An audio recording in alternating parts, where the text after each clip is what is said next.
Wilayah Palembang memang dikenal akan beragam olahan masakan berbahan dasar ikan, mulai dari kerupuk kemplang, pindang, hingga pempek. Semua olahan makanan ini, hampir sekitar 80% bahan dasarnya merupakan ikan air tawar. Salah satu jenis ikan air tawar yang paling banyak diminati untuk dikonsumsi adalah ikan gabus. Banyaknya permintaan pasar akan kebutuhan konsumsi ikan ini menjadikan banyak berdiri tempat usaha pengepulauan ikan baik dalam skala besar maupun skala kecil atau rumahan. Salah satunya di lorong Diponegoro seputaran Jalan Kiai Haji Asari, Kecamatan wilayah 12 Ulu, Kota Palembang ini.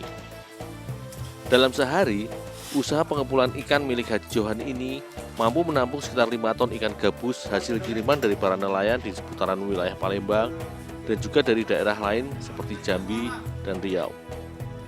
Sebagian besar ikan hasil kiriman biasanya untuk dipasarkan di seputaran wilayah kota Palembang, namun juga dikirim keluar kota seperti Bengkulu hingga Jakarta. Di tempat yang sudah beroperasi sekitar 20 tahun ini, selain ikan gabus dijual segar atau dalam keadaan hidup yang masih utuh, juga dipasarkan dalam keadaan beku.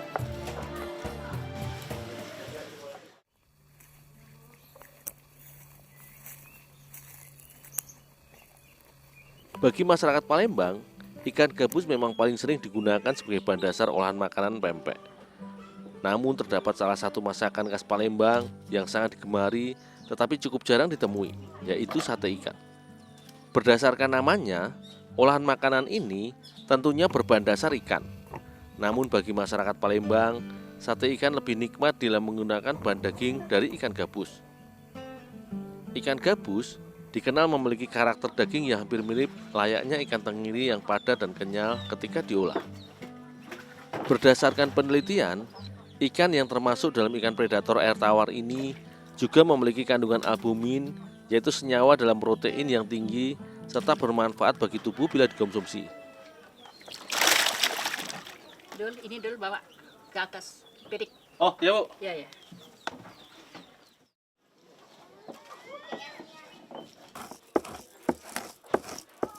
Ikan gabus yang sudah dibuang kulit serta kepalanya kemudian dihaluskan dengan cara dipirit, yaitu digilas dengan alat tradisional berbentuk mangkuk yang terbuat dari tembaga atau kuningan dengan beberapa lubang di tengahnya. Meski sederhana, menghaluskan atau menggiling ikan dengan teknik dan alat ini sangatlah efektif, karena daging ikan dapat dipisahkan dari duri-duri lembut melalui lubang kecil pada piringan logam ini.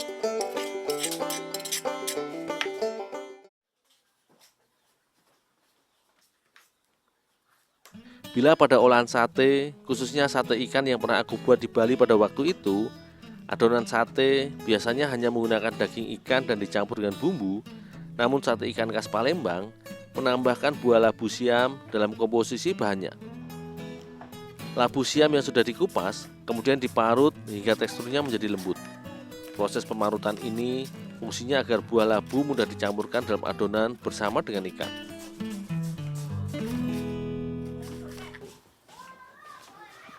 Bu, Ya. iwaknya udah dipirit ini Bu? Ya. Nah, ini kasih garam, cuci. Oh, ya Bu. Ya.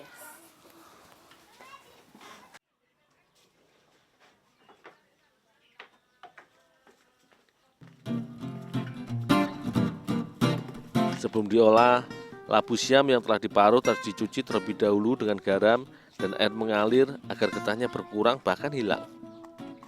Buah dari tanaman merambat atau juga biasa disebut jipang ini dikenal memiliki banyak getah yang cukup berbahaya bila termakan, karena getah labu siam dapat mengakibatkan mati rasa dan gatal bila dikonsumsi.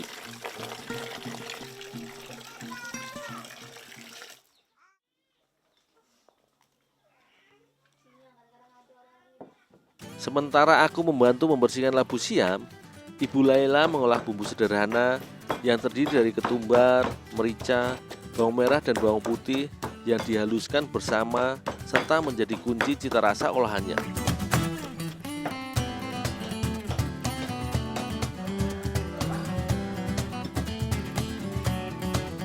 Setelah semua bahan siap, selanjutnya labu siam dicampur dan diaduk bersama dengan daging ikan gabus beserta bumbu yang telah dihaluskan tadi hingga tercampur merata. Selanjutnya, adonan pun diberi tambahan telur ayam. blindo atau ekstrak santan yang kental, dan juga sedikit tepung tapioka yang berfungsi sebagai pengikat pada adonan sate. Semua bahan diaduk hingga tercampur merata dan menyatu.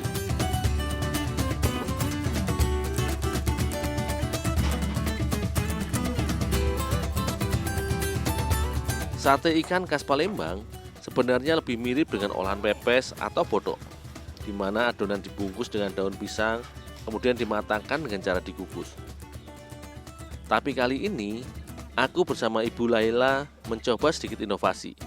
Adonan sate ikan khas Palembang ini, selain dibungkus daun dan dikukus, adonan sate ikan ini juga aku buat layaknya sate lilit khas Bali dengan dibentuk dan dipadatkan pada batang serai.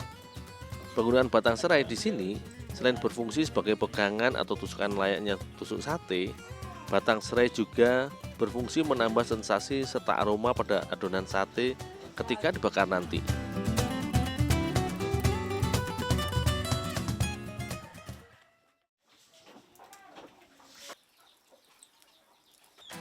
Sate adalah salah satu hidangan atau olahan makanan yang sangat populer di Indonesia dan beberapa negara di wilayah Asia Tenggara seperti Malaysia, Thailand, dan Singapura. Teknik pengolahan yang mengandalkan panas pembakaran dari bara api ini selain mematangkan bahan makanan juga memberikan sensasi cita rasa yang sangat khas.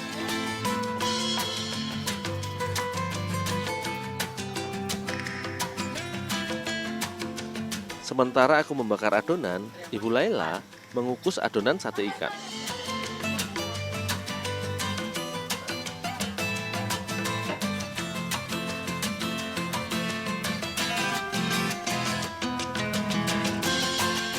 Berdasarkan penelitian, kandungan albumin yang terdapat pada ikan gabus cukup baik bila dikonsumsi oleh tubuh karena dapat membantu menjaga stamina serta membantu proses regenerasi sel. Selain itu, buah labu siam juga kaya zat antioksidan. Tak heran jika sajian sate ikan ini selain cita rasanya yang nikmat, juga merupakan salah satu kekayaan olahan makanan tradisional khas Palembang yang masih sangat digemari selain ragam olahan makanan lainnya karena manfaatnya.